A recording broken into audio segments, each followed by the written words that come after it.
The great council chamber of the galaxy was filled with light, color, and sound. Thousands of alien leaders sat in their crystal seats, their voices echoing across the shining hall. Every race of the stars had gathered here, tall insect-like rulers, scaled reptilian warlords, soft jelly-like diplomats, and machine lords made of iron and wires. They came from every corner of the galaxy, and today they were united in one thing: laughter. And the reason for their laughter was small, almost forgotten, standing at the very center of the chamber. A human Dutt, the human ambassador, wore a simple dark suit. His hair was neatly combed, his eyes calm. He stood straight, not moving, while all around him the voices of the galaxy mocked his people, humans. One of the lizard generals hissed, his sharp teeth flashing as he laughed. Weak, soft creatures. No claws, no fangs, no armor. A child on my world would eat one alive. A group of insect queens buzzed their wings, their laughter clicking like knives. Their world is nothing, just water and dirt. They break their bones so easily. Their skin burns under the sun. How can such fragile things call themselves a species? Even the machine lords, who rarely showed emotion, joined the mockery. Their iron voices boomed. Humans. Inefficient, poorly designed, weak processors of flesh. How have they even survived this long? The chamber shook with laughter. The sound was cruel, proud, and endless. The human stood in silence. His hand stayed at his side. His eyes did not blink. The council thought he was frozen in fear. One alien diplomat leaned forward and mocked him more. "Tell us, little human, how do you hope to join the galaxy? What can your kind possibly offer us? You are breakable toys. You will never survive beyond your small blue rock." More laughter followed. It echoed like thunder in the chamber. For a moment, it seemed as if the entire galaxy agreed humans were a joke. But the human did not answer. Not yet. He remembered Earth. He remembered the storms that tore down cities, the volcanoes that spit fire into the skies, the earthquakes that shook mountains into dust. He remembered deserts where no water fell for years, jungles where everything crawled and bit, frozen lands where even breathing cut like knives. He remembered creatures, sharks, lions, snakes, bears that hunted humans, yet humans still lived. He remembered the plagues that tried to kill his people, but humanity adapted, fought, and endured. He thought of how children on Earth played in rain that could drown them, climbed rocks that could kill them, ran in heat that could melt others. On Earth, survival was not a game. It was life, and humans had survived it for thousands of years. Still, he stayed quiet as the chamber laughed. Finally, when the noise began to slow, the human lifted his head. His voice was calm. His words were simple. Yet they cut through the hall like a blade. "You laugh at us because you do not understand." The laughter stopped for a moment. Then a few aliens chuckled again, mocking his calm tone. "Oh, and what do we not understand? Fragile one." A warlord sneered. The human's eyes were steady. His words were slow, but each carried weight. "You live on safe worlds. Worlds where the air does not burn, where the water does not kill, where the land does not fight you every single day. But Earth? Earth is different." T paused. The silence in the chamber grew. Earth is not a safe world. Earth is a death world. The laughter broke again, louder this time, but it was mixed with unease. Some aliens frowned. Some leaned closer. The word Deathworld echoed in their minds. Very few planets were given that title. They were rare, dangerous, almost unlivable. To hear a human call his home such a thing was shocking. The ambassador did not smile. He did not raise his voice. He simply whispered, and yet his words carried across the whole council. "You mock us because you see us as weak. But you forget one thing. On Earth, we live with storms that can swallow cities, with predators that can tear us apart, with diseases that try to end us every day. And still we endure. Every child on my world survives trials that would kill your strongest soldiers. Every breath we take is a fight against a world that wants us dead. And still we rise. The silence was heavier now. No laughter followed. The ambassador looked around the chamber. Thousands of alien eyes met his calm gaze. Some were wide with shock. Others narrowed in suspicion.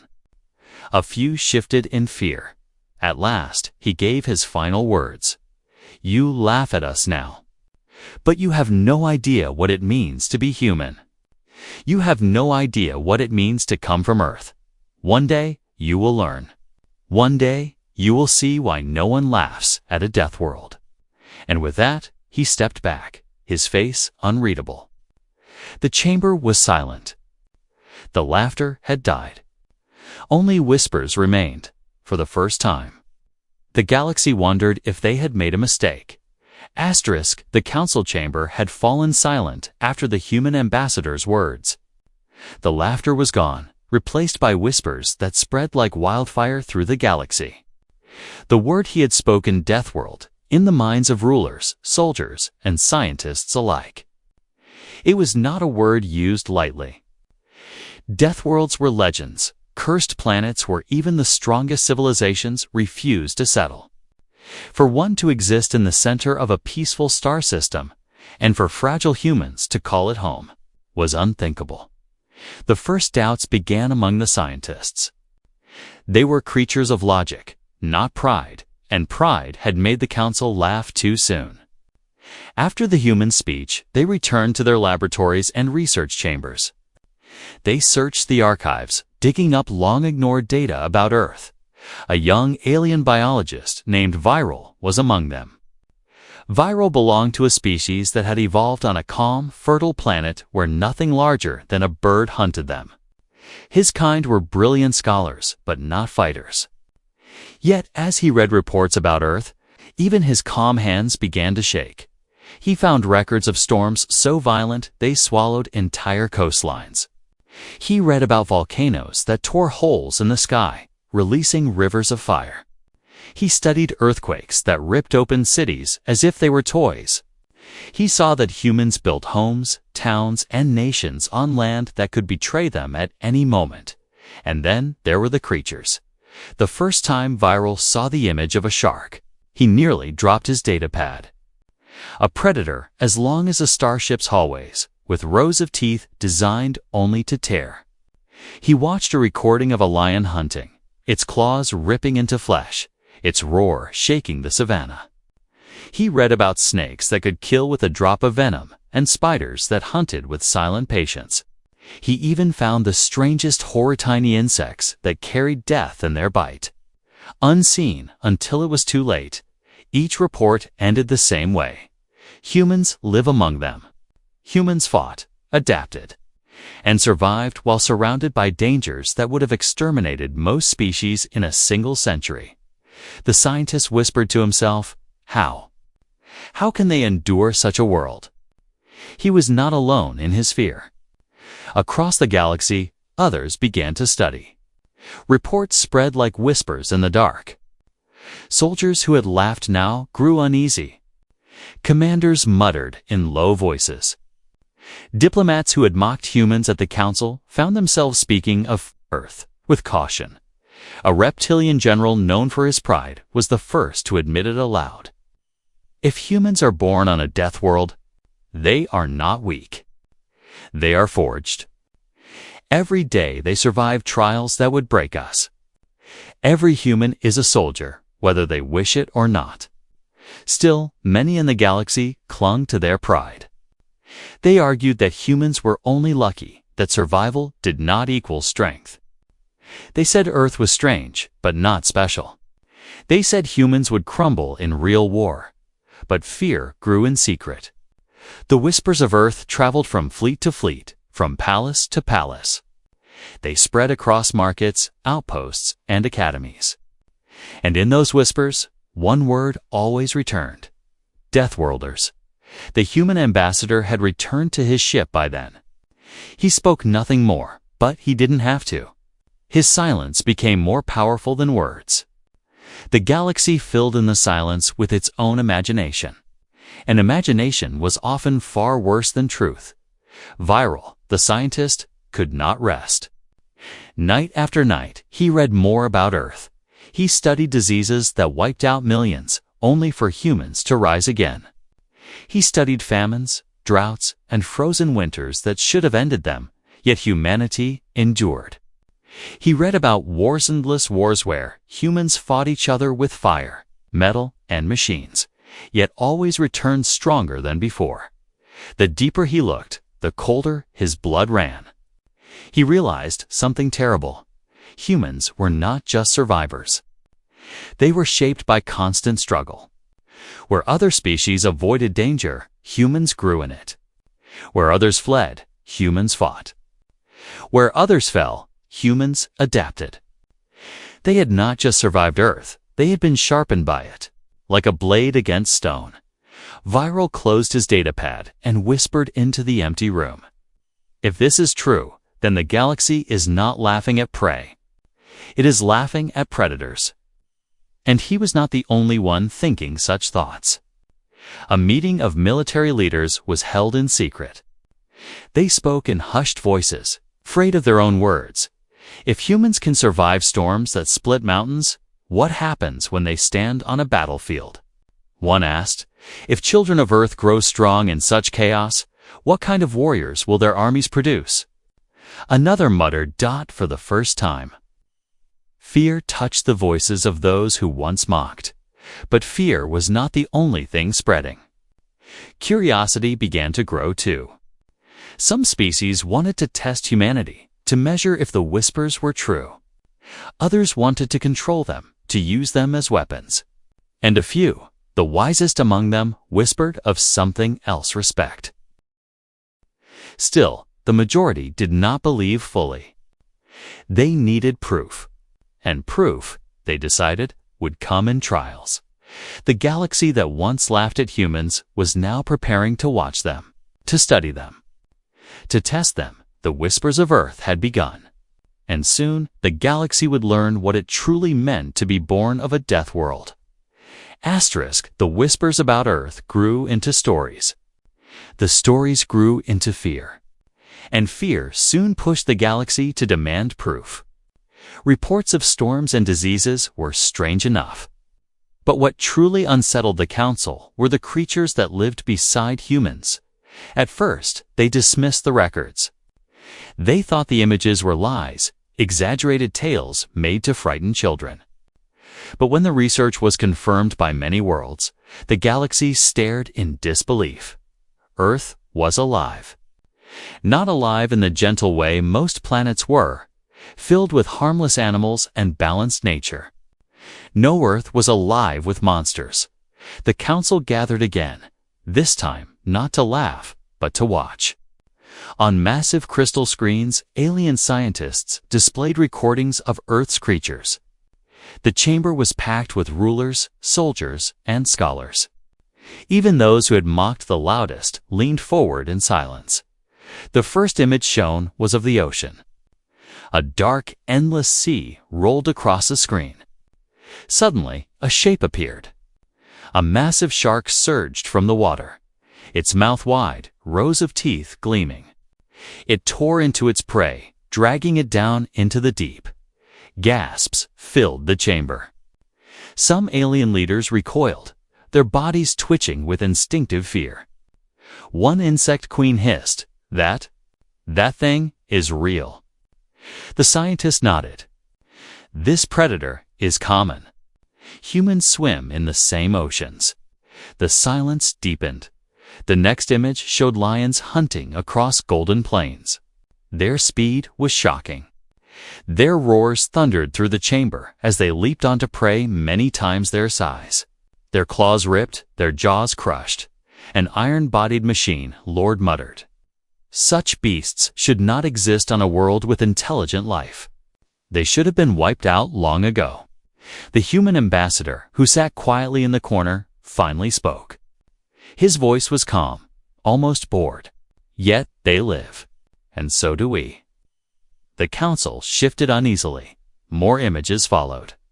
A crocodile waiting silently under murky water, its eyes like death itself, before exploding upward to drag an animal beneath the surface. A snake coiling around its victim with slow, merciless power until the bones cracked. A tiny spider biting once, and a strong man falling in agony. Each display was worse than the last. The galaxy's bravest warlords shifted in their seats. Some looked away. Others clenched their weapons, as if they feared the creatures might crawl from the screen. But the worst was still to come. The scientist cleared his throat. There are even smaller creatures, he said, that strike terror in humans. Some are so small they cannot be seen without magnification. He showed images of mosquitoes, tiny insects, harmless in appearance, yet carrying diseases that could kill millions. Plagues that had shaped human history. Even the smallest bite was dangerous. Laughter did not return. Instead, a cold silence hung in the chamber. The galaxy realized something horrifying. Humans were not only living beside these monsters, they were thriving despite them. One reptilian general whispered, "If they grow strong among such horrors, then what are they becoming?" Another added, "Every day on Earth is a trial.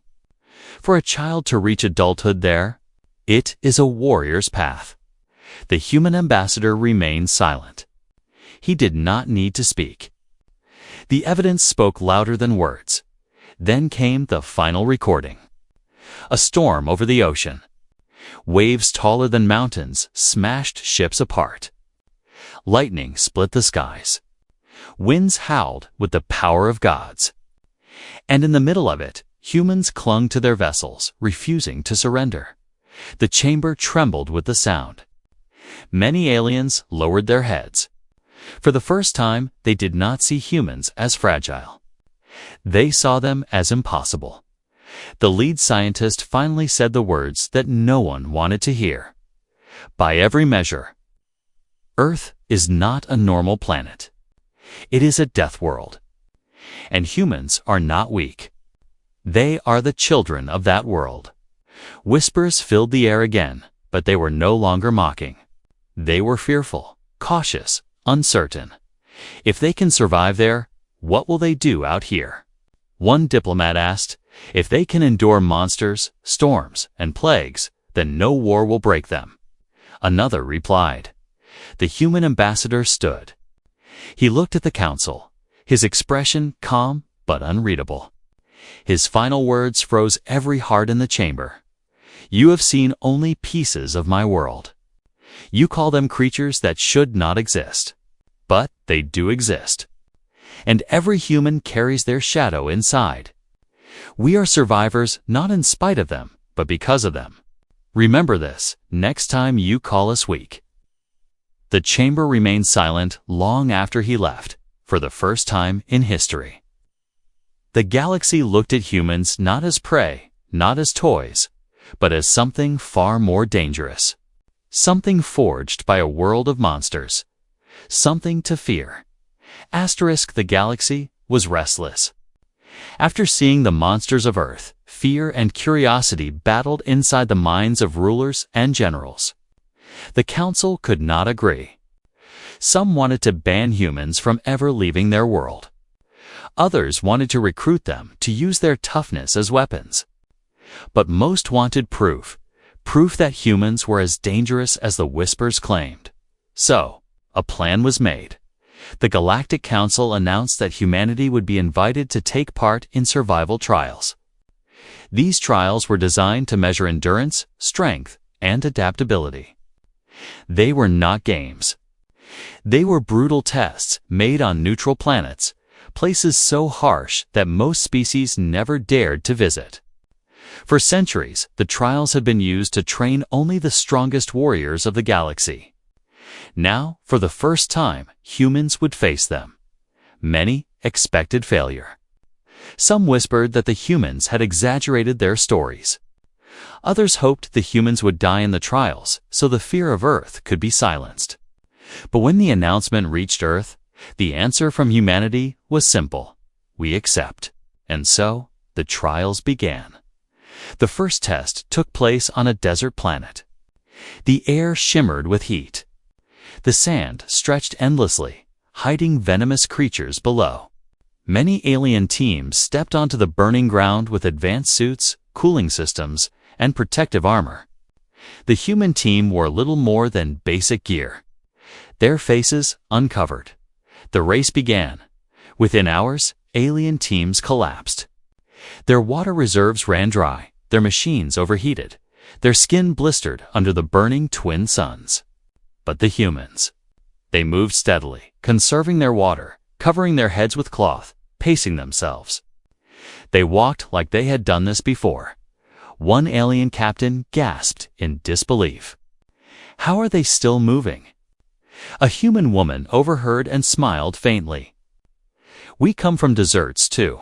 By the time the trial ended, only the humans had crossed the finish line. The others lay scattered in the sand, begging for rescue. The second test was held in frozen mountains.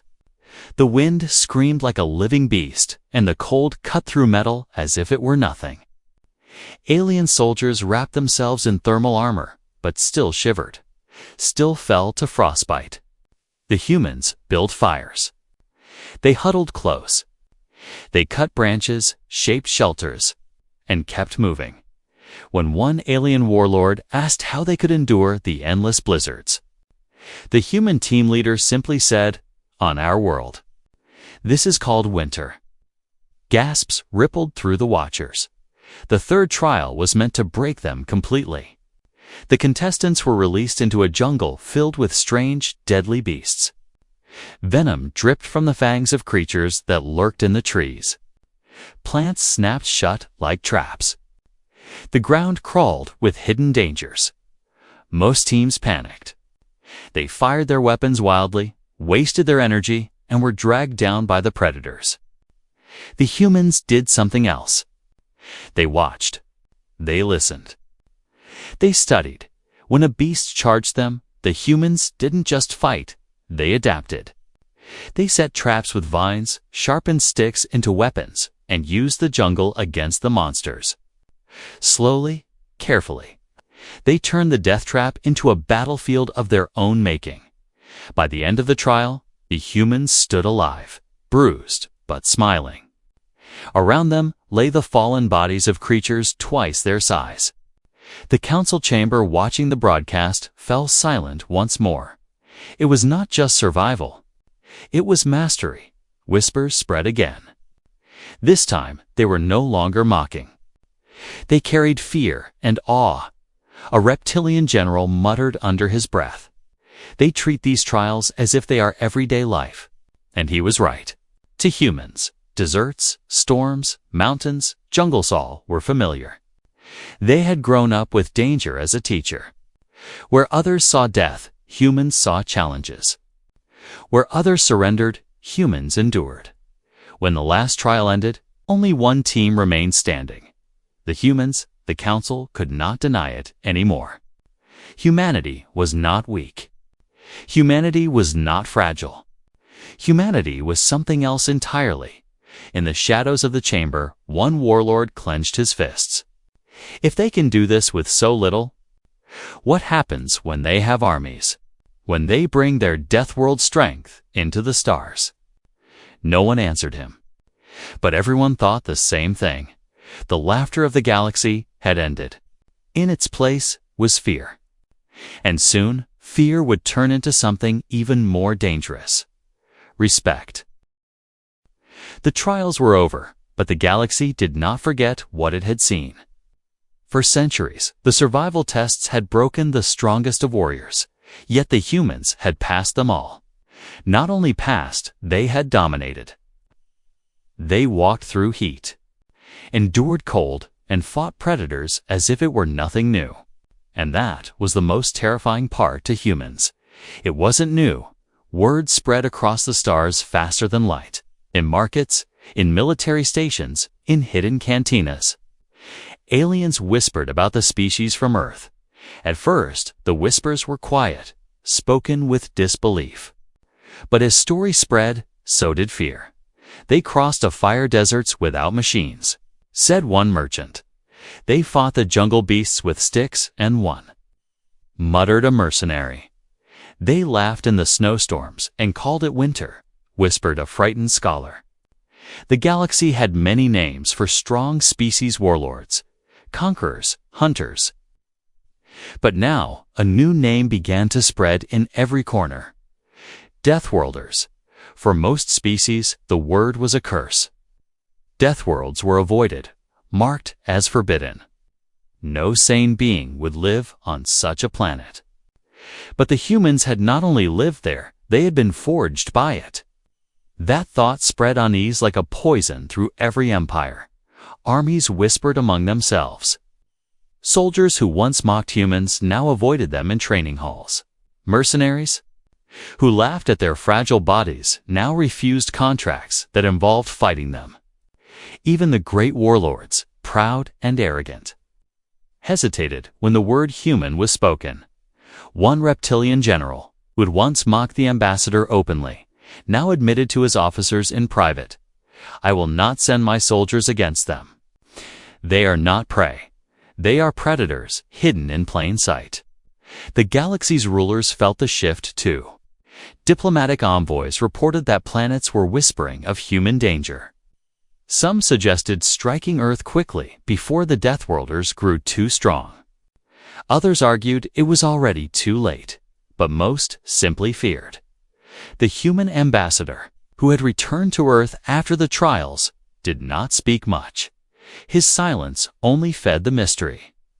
The galaxy filled the silence with imagination, and imagination was always worse than truth. In the dark halls of power, debates grew fierce. One counselor slammed his claws on the table. If they can survive such trials, then war will only make them stronger. Strike now. Another counselor hissed in reply, "Strike against a people who live on storms, plagues, and monsters. If Earth itself cannot kill them, what chance do we have?" And so the galaxy split between those who wanted war and those who wanted peace. But neither side could erase the truth. Humans were dangerous. Across the stars, old rivalries began to change. Empires that hated each other now found a new, common fear. Mercenary guilds rewrote their contracts, adding one line at the bottom, "No human targets accepted." Traders adjusted their routes, avoiding Earth space. Some even whispered that human ships should be given passage without challenge, for who would risk angering a Deathworlder? In the shadows, a different conversation grew.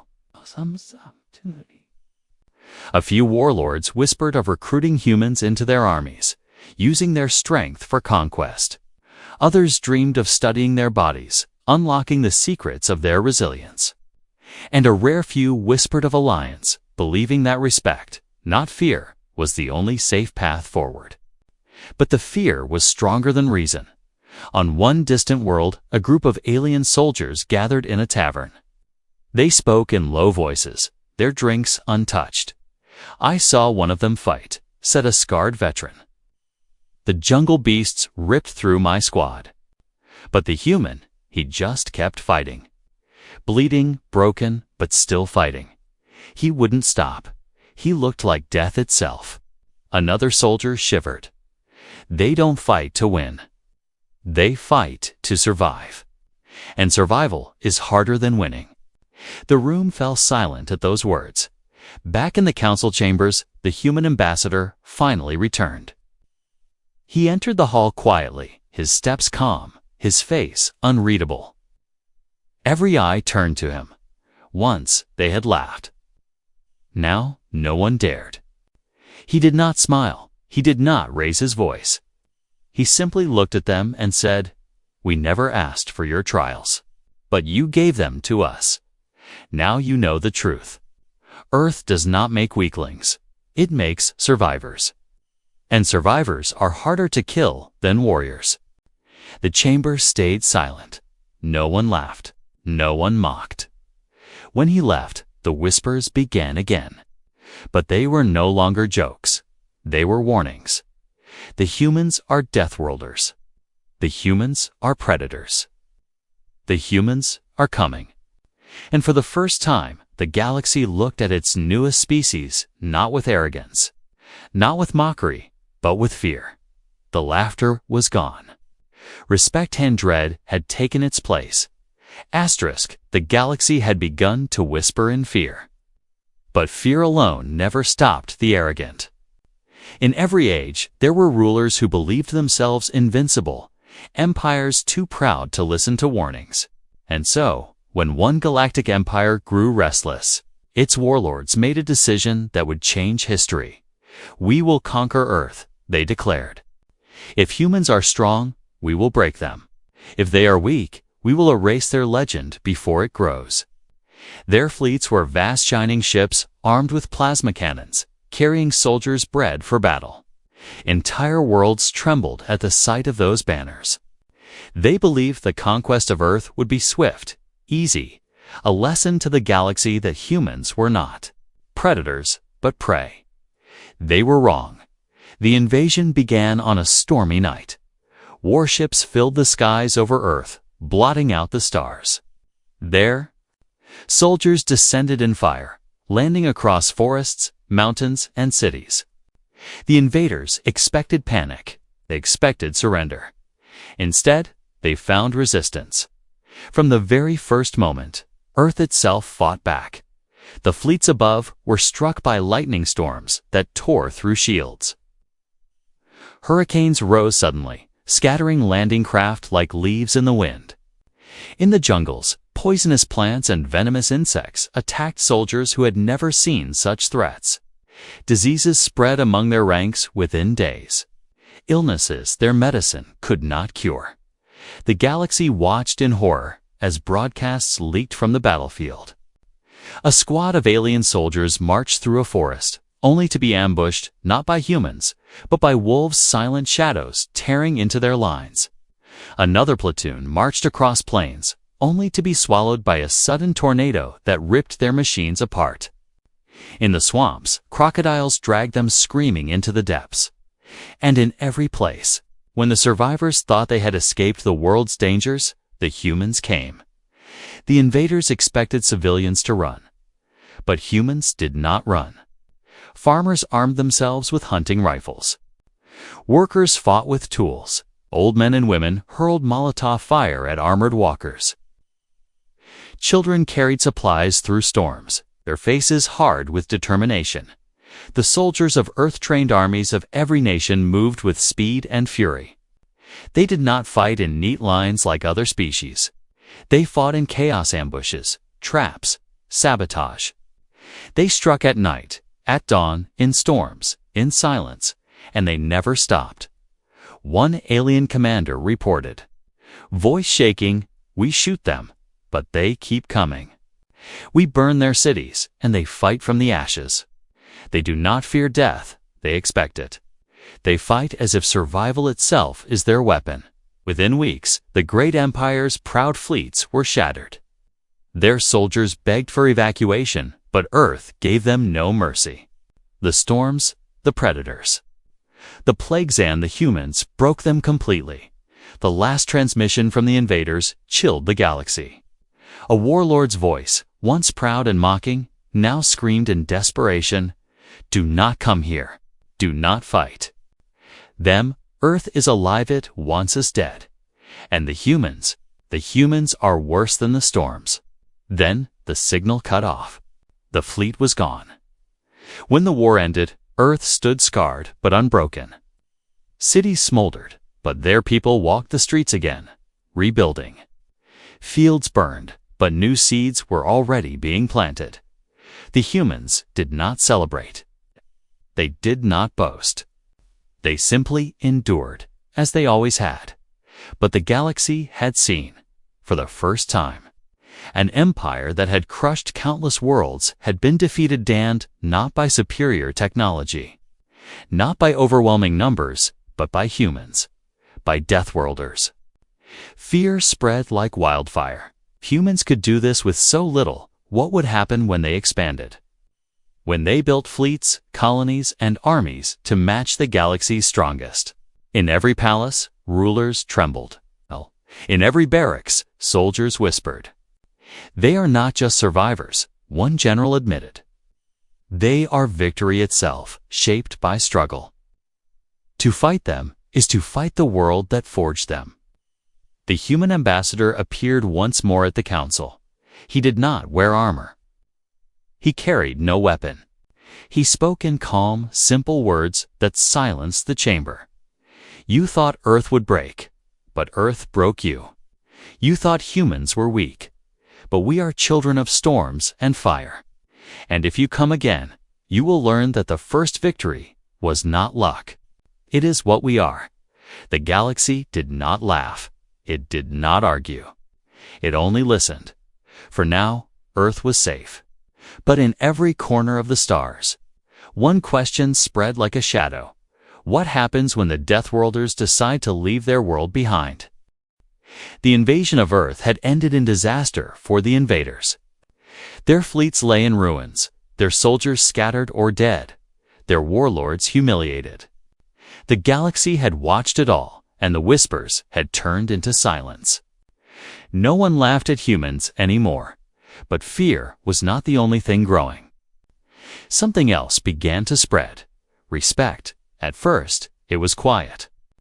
A mercenary guild announced that no human contracts would be accepted, not because they feared them, but because, as one leader said, we will not dishonor ourselves by raising arms against Deathworlders on distant trade stations. Merchants who once mocked humans now bowed slightly when they passed. Captains gave human ships free passage, no tolls, no demands. Even pirates grew cautious, whispering that robbing humans was not worth the risk. Soon, respect reached the highest levels of power. The Galactic Council called for another meeting. Every empire attended. Every throne sent representatives. And when the doors opened, the humans entered.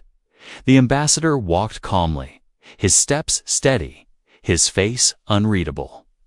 Behind him, other humans followed: soldiers, scientists, civilians. They wore no armor, no weapons, yet the air around them felt heavier than any warlord's army. The chamber was silent. Where once there had been laughter, now there was awe. Thousands of alien eyes followed the humans as they took their seats at the center of the hall. For a long time, no one spoke. Then, at last, a counselor rose. He was from a species that once mocked the loudest. His voice trembled as he said, We welcome the humans of Earth. We recognize their place among us." Others followed. Leaders of great empires spoke words they had never spoken to any young species before: respect, honor, equality. Finally, the human ambassador stood. He looked around the vast chamber, his calm gaze sweeping across rulers and warlords, merchants and generals. His voice was steady, carrying across the silence. "We did not come here for conquest. We did not ask for trials. We did not seek war. But when we were mocked, we endured. When we were tested, we survived. When we were attacked, we fought hand. We won." The chamber listened, every word striking deep. "Now you know the truth of Earth. It is not paradise. It is not gentle. It is a death world. Every storm, every beast, every fire has tried to destroy us, but we are still here. We will always be here. Because humans do not break, we endure." The ambassador paused, letting the silence grow heavy. Then he added, "We are not your enemies. But we are not weaklings to be mocked. Respect us, and we will stand beside you. Threaten us, and you will remember why no one survives a death world unbroken." The words struck like thunder. For the first time in galactic history, the council applauded not out of formality, but out of genuine respect. The sound was not laughter, was recognition. Whispers spread again. But now they carried different tones.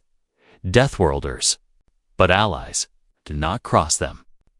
Stand with them. Humans are dangerous, but they are ours now. Across the galaxy, everything changed. Fleets no longer dismissed Earth. Traders sought human goods. Academies studied human history, trying to understand how a fragile-looking species had risen so far. Even warlords, once proud and arrogant, trained their soldiers using lessons from Earth: endurance, adaptation, survival, in time. Humans were not only respected, they were feared and admired, both at once. The galaxy had seen their fury, but also their resilience. They had learned that humanity's greatest weapon was not claws or armor or machines. It was the simple refusal to give up.